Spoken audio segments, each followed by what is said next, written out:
নমস্কার প্রিয় দর্শক বন্ধু। ভগবান আপনাদের সকলের মঙ্গল করুন এবং আপনাদের সকল মনস্কামনা পূরণ করুন এই কামনাই করি। আমি অ্যাস্ট্রোলজার সৌভিক চক্রবর্তী, পামিশ সৌভিক চ্যানেলটিতে আপনাদের স্বাগত জানাই। আজকে আমি আলোচনা করব হাতের রেখায় বা হস্তরেখায় প্রপার্টির যোগ সম্পর্কে, অর্থাৎ বাড়ি, গাড়ি, ঘর, দোকান, পৈতৃক সম্পত্তি পাওয়ার যোগ সম্পর্কে। আমি পূর্বের ভিডিওতে এই বিষয়ে আলোচনা করেছি। আজকে এর দ্বিতীয় পর্ব সম্পর্কে আলোচনা করব। যদি আপনারা পূর্বের ভিডিওটি না দেখে থাকেন তাহলে অবশ্যই ডেসক্রিপশনে লিঙ্ক দেওয়া থাকবে, আপনারা গিয়ে দেখে নিতে পারেন। অবশ্যই নিজের হাতের সাথে মিলিয়ে দেখুন আপনার হাতে এই যোগগুলি রয়েছে কিনা। প্রথমেই দেখতে হবে যেটিকে, সেটি হচ্ছে হাতে শুক্রের পর্বত বা ভেনাস মাউন্ট। হাতের এই আঙুলটিকে আমরা বলে থাকি থাম্ব বা বৃদ্ধাঙ্গুষ্ঠ। এই বৃদ্ধাঙ্গুষ্ঠের ঠিক নিচের এই অংশটিকে আমরা বলে থাকি শুক্রের ক্ষেত্র বা শুক্রের পর্বত। এই শুক্রের পর্বতটিকে অবশ্যই নির্দোষ থাকা উচিত এবং বলবান থাকা উচিত। অর্থাৎ শুক্রের পর্বতটি যেন কোনোভাবেই দাবা না থেকে থাকে, কোনোভাবে নিচু না থেকে থাকে। শুক্রের ক্ষেত্রে যেন একাধিক এই ছোট ছোট ছোট ছোট এই ধরনের রেখা দ্বারা যেন জাল চিহ্ন গঠিত না হয়, এবং শুক্রের ক্ষেত্রে যদি তিল চিহ্ন বা ব্ল্যাক স্পট না থেকে থাকে তাহলে এটি অবশ্যই শুভ মানা হয়ে থাকে। এবং শুক্রের ক্ষেত্রটি যদি একটু উঁচু হয়, একটু ফোলা হয়, একটু লালচে বা একটু পিঙ্কিশ টাইপের কালার অর্থাৎ গোলাপি আভাযুক্ত হয়ে থাকে, তাহলেই শুক্রের পর্বতটিকে শুভ মানা হয়। এবং শুক্রের পর্বতে এই ধরনের রেখাগুলিকেও শুভ মানা হয়ে থাকে। শুক্রের পর্বতটিকে অবশ্যই নির্দোষ এবং বলবান থাকতে হবে, এবং তার সাথে সাথে দেখতে হবে হাতে শুক্রের ক্ষেত্রে ঠিক এই জায়গায় এই ধরনের চতুষ্কোণ চিহ্ন দেখতে পাওয়া যায়। ছোট অথবা বড় হতে পারে, এই ধরনের চতুষ্কোণ চিহ্ন অনেকের হাতে দেখতে পাওয়া যায়, প্রমিনেন্ট থাকে। অবশ্যই ভালো করে লক্ষ্য করলে দেখতে পাওয়া যায়। যদি এই ধরনের চিহ্ন চতুষ্কোণ চিহ্ন একটি বা একাধিক থেকে থাকে, যদি চতুষ্কোণ চিহ্ন থেকে থাকে তাহলে এটি অবশ্যই শুভ মানা হয়ে থাকে। যদি কোনো ব্যক্তির হাতে একাধিক প্রমিনেন্ট চতুষ্কোণ চিহ্ন থেকে থাকে তাহলে এদের বাড়ি বা প্রপার্টি হওয়ার যোগকে এটি ইন্ডিকেট করে থাকে। হাতে অন্যান্য যে কোনো চিহ্নই থাকুক, যদি এই বেসিক চিহ্নটি না থেকে থাকে তাহলে এদের পৈতৃক সম্পত্তি, বাড়ি, গাড়ি বা প্রপার্টি হওয়ার যোগ পেতে এদের অবশ্যই বেগ পেতে হয়, বা এদের প্রপার্টি রিলেটেড জিনিস হতে বেগ পেতে হয়। তাই অবশ্যই ভালো করে লক্ষ্য করতে হবে হাতের এই শুক্রের পর্বতটিতে কোনোভাবে একটি বা একাধিক চতুষ্কোণ চিহ্ন আছে কিনা। এবারে বলবো প্রথম চিহ্নটির বিষয়ে।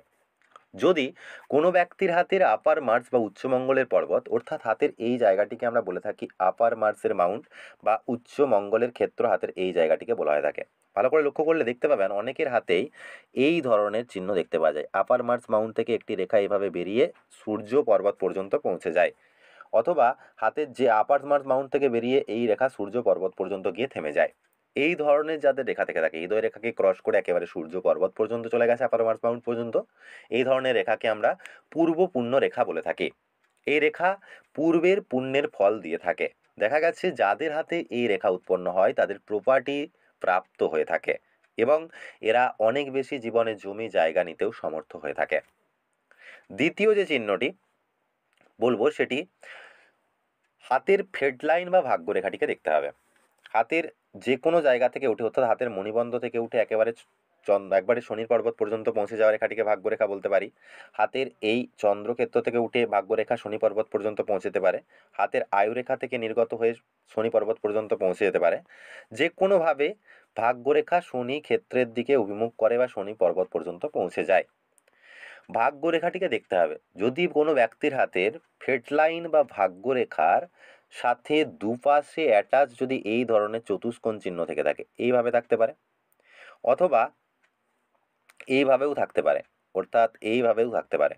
যদি এই ধরনের চতুষ্কোণ চিহ্ন ভাগ্যরেখার সাথে অ্যাটাচ থেকে থাকে, একটি থাকলেও হবে, কিন্তু যদি দুটি অর্থাৎ দুপাশেই যদি থেকে থাকে চতুষ্কোণ চিহ্ন, ভাগ্যরেখার দুপাশে যদি চতুষ্কোণ চিহ্ন থেকে থাকে তাহলে এটি অবশ্যই বাড়ি বা প্রপার্টি হওয়ার যোগ্য এটিকে নির্দেশ করে থাকে। এই ধরনের চিহ্ন যাদের হাতে থাকে আমি দেখেছি তাদের প্রপার্টির যোগ ক্রিয়েট করে থাকে এই চিহ্নটি। আপনার হাতে দেখুন, মিলিয়ে দেখুন যে আপনার হাতে এই ধরনের ভাগ্যরেখার দুপাশে বা ভাগ্যরেখার যে কোনো পাশে এই ধরনের চতুষ্কোণ চিহ্ন আছে কিনা। কিন্তু অবশ্যই মনে রাখতে হবে যদি হাতের এই ধরনের রাহু রেখা এসে এই ভাগ্যরেখাকে কেটে এভাবে চতুষ্কোণ চিহ্নটিকে পর্যন্ত কেটে বেরিয়ে যায় তাহলে কিন্তু কিছুটা ফল হ্রাস করে থাকে। তো দেখুন এই চিহ্নটি আছে কিনা। এবার বলবো তৃতীয় চিহ্নটি সম্পর্কে। যদি কোনো ব্যক্তির হাতে আয়ুরেখাতে প্রোগ্রেস লাইনের দ্বারা একটা বৃহৎ ত্রিভুজ উৎপন্ন হয়, অর্থাৎ হাতের এই রেখাটিকে আমরা বলে থাকি আয়ুরেখা। এই আয়ুরেখার উপরে এই ধরনের কিছু রেখা দেখতে পাওয়া যায়, এই ধরনের ছোট ছোট রেখা দেখতে পাওয়া যায়। এই রেখাগুলিকে আমরা প্রোগ্রেস লাইন বলে থাকি। অনেক ক্ষেত্রে এই ধরনেরও রেখা দেখতে পাওয়া যায়। আবার অনেকের হাতে আয়ুরেখা থেকেই ভাগ্যরেখা উঠে এভাবে বেরিয়ে যায়। হাতের আয়ুরেখার সাথে প্রোগ্রেস লাইন বেরিয়ে, এই ধরনের প্রোগ্রেস লাইন বেরিয়ে যদি এইভাবে যদি যে কোনোভাবে একটি রেখা বেরিয়ে একটি বৃহৎ ত্রিভুজ উৎপন্ন করে, যে কোনো এজে হতে পারে। যদি আয়ুরেখা থেকে এই ধরনের একটি বৃহৎ ত্রিভুজ বা একটি ত্রিকোণ চিহ্ন, বৃহৎ ত্রিকোণ চিহ্ন এইভাবে যদি থেকে থাকে হাতে, তাহলে যে ব্যক্তির হাতে এটি থাকবে এটিও কিন্তু বাড়ি বানানোর যোগ্যকে দেখিয়ে থাকে। এটি যে বয়সে থাকবে, এটি যে বয়সে থাকবে সেই বয়সে বাড়ি বানানোর যোগ্যকে কিন্তু এটি নির্দেশ করে থাকে। এই ধরনের ত্রিভুজ চিহ্ন, আয়ুরেখার উপরে ত্রিভুজ চিহ্ন, বৃহৎ ত্রিভুজ চিহ্ন, বিশেষ করে ছোট ছোট ত্রিভুজ হলে হবে না, এই ধরনের যদি একটা বৃহৎ ত্রিভুজ চিহ্ন গঠিত হয় তাহলে এটি অবশ্যই আপনার প্রপার্টি রিলেটেড যোগ্যকে কিন্তু নির্দেশ করে থাকে। এটি আমি দেখেছি এই বয়সে এরা বাড়ি বানাতে সমর্থ হয়ে থাকে। এছাড়াও দেখতে হয় হাতের শনি পর্বতটিকে। হাতের এই আঙুলটিকে আমরা মধ্যম আঙুল বলে থাকি এবং মধ্যম আঙুলের ঠিক নিচের এই অংশটিকে আমরা শনির ক্ষেত্র বা শনির পর্বত বা স্যাটার্ন মাউন্ট বলে থাকি।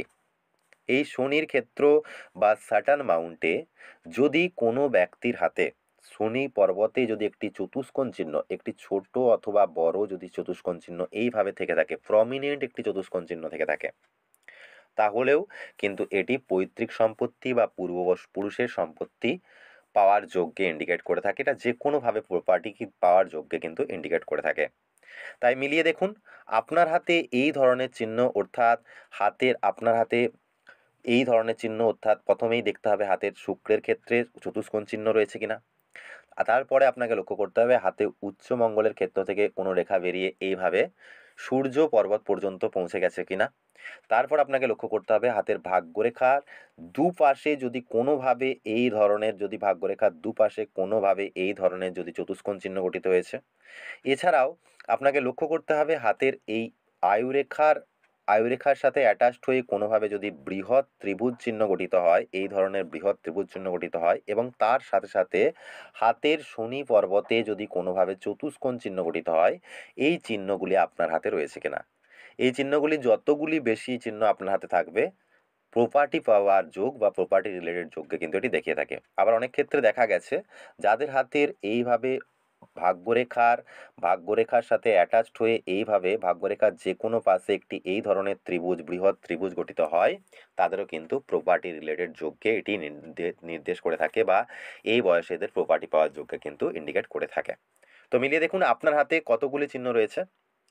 আশা করি এই টপিকটি আপনাদের ভালো লেগেছে। যদি ভালো লেগে থাকে তাহলে অবশ্যই বলবো বন্ধু বান্ধব এবং প্রিয়জনের সাথে অবশ্যই বেশি বেশি করে শেয়ার করুন এবং তাদেরকেও অবশ্যই হেল্প করুন এই বিষয়টি জানিয়ে দেওয়ার। আর আপনি যদি এখনও চ্যানেলটিতে সাবস্ক্রাইব না করে থাকেন তাহলে অবশ্যই বলবো এখনই চ্যানেলটিকে সাবস্ক্রাইব করুন এবং সাবস্ক্রাইব করার পর পাশে থাকা বেল নোটিফিকেশানটিকে অন করে দিতে ভুলবেন না। ভালো থাকুন, সুস্থ থাকুন। আপনাদের অসংখ্য অসংখ্য ধন্যবাদ।